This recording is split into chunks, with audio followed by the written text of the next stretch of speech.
Let's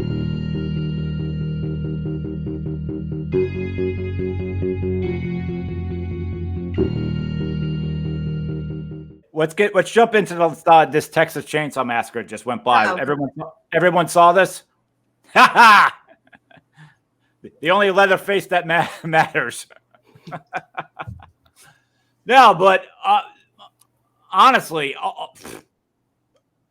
one of the biggest things I think lacking for the horror movie fan, when you go to a convention, one of the things you would want to do is like, you want to meet Danielle Harris, because I believe you could get behind Jamie Lloyd. There's this, 11-year-old girl being chased by a killer. I could root for her. Tommy Jarvis in Friday the 13th. Kid, I could root for this guy. The Nancy and the Elm Street kids, especially from the third and fourth one, I could get behind. Mm-hmm.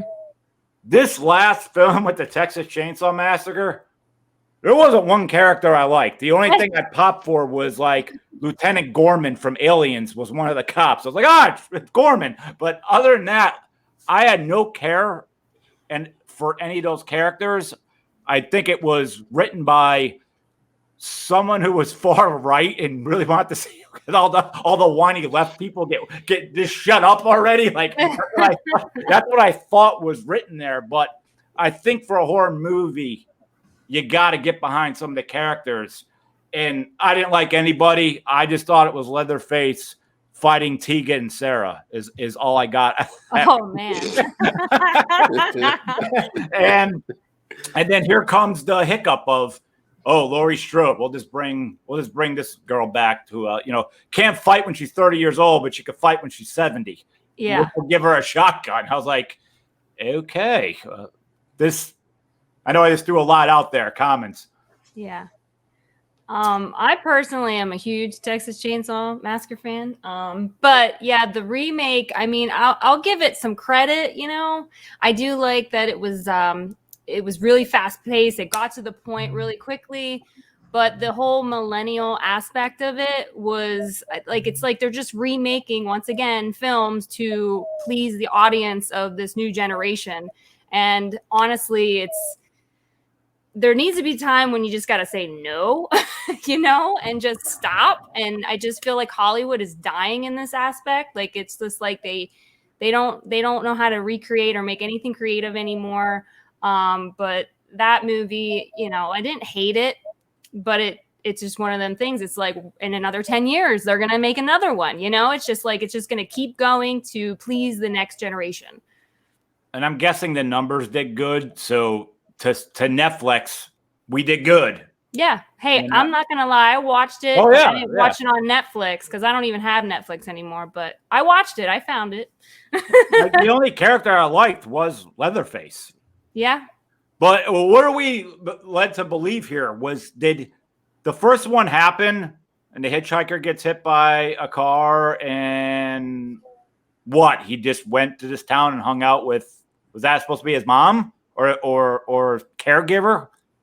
No, it's his foster mom. It's his foster mom, right? Am I wrong?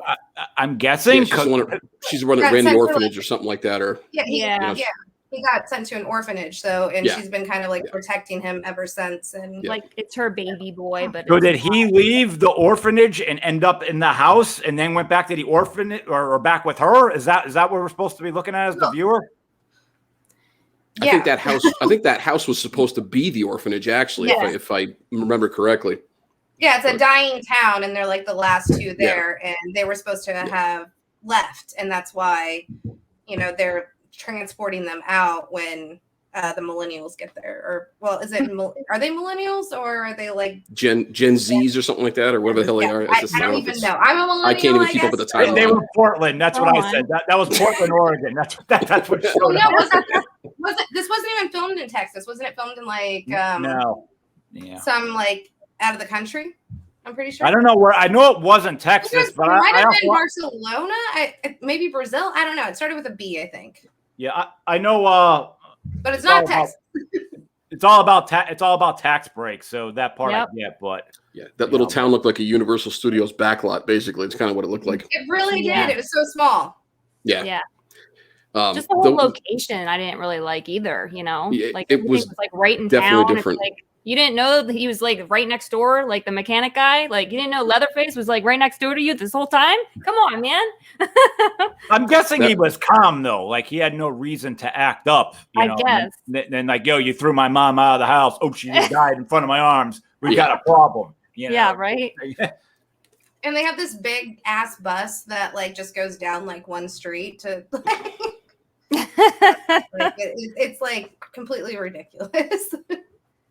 Yeah. I mean, the funny thing is that's what I noticed about when I was reading online, seeing a lot of people's reactions, like I said, set aside from, Halloween Kills, everybody just kind of looked at it as, okay, that was stupid. Scream 5, I'm sorry, the new Scream, whatever you want to call it. People dug it. It was what it was.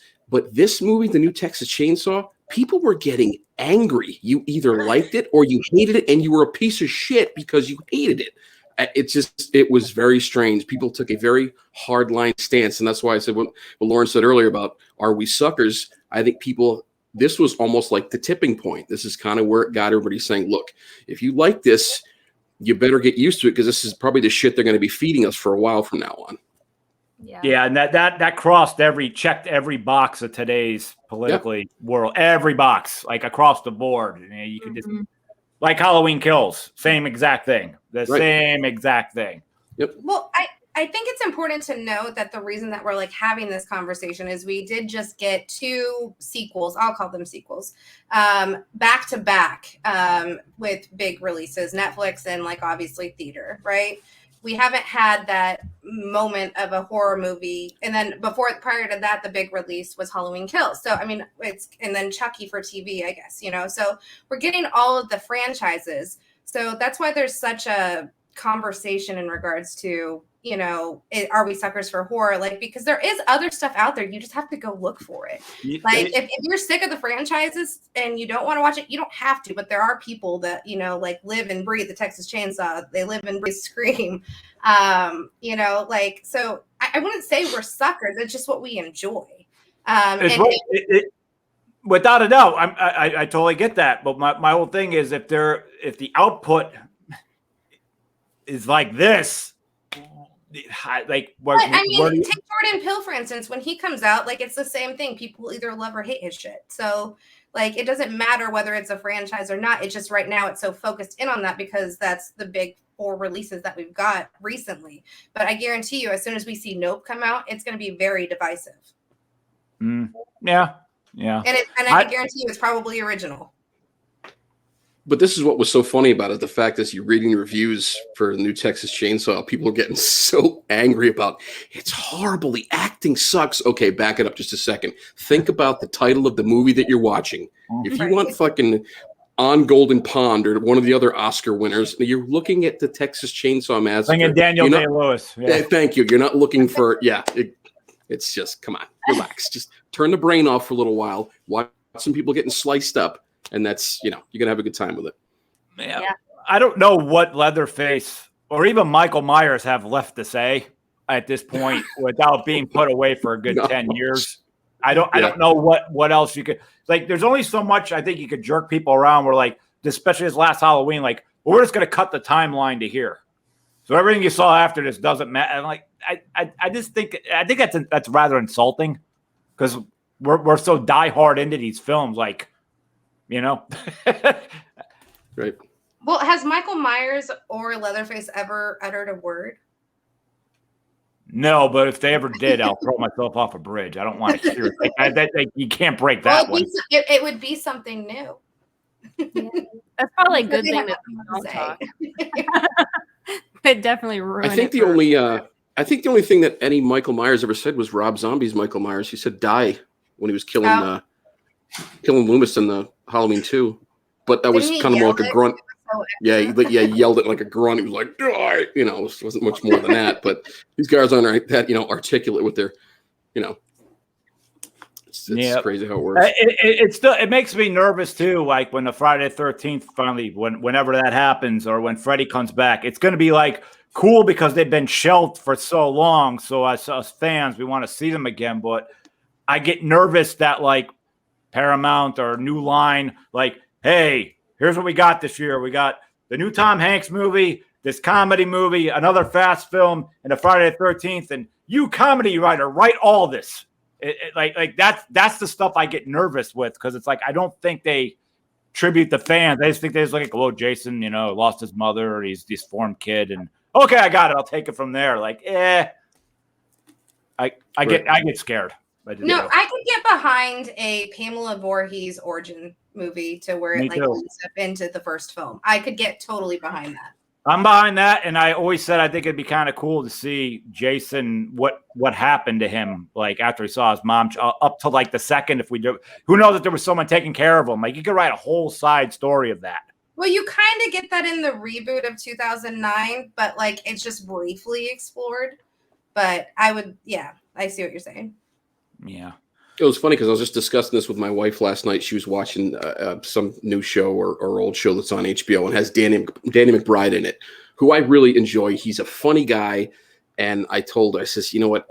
Some guys shouldn't be tiptoeing where they shouldn't be, sticking their nose. That's not his department. Yeah. And exactly. With him and the writing in the new Halloween movies, just stay. Well, I hate this term.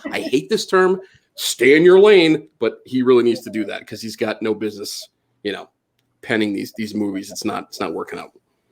Yeah. Danny's great, but he shouldn't be. Yeah, it's not. I just think they like that. Like, oh, we got this A-list guy, writing it, but like it doesn't mean And he very well may have been a fan all his life of the movies, but still, it's Didn't he write Alien Covenant, and that was just beyond horrible? Yeah. Oh yeah. As you slap the franchise in the face at the end of that with every movie is about nothing can get off the planet. And then you spit on it.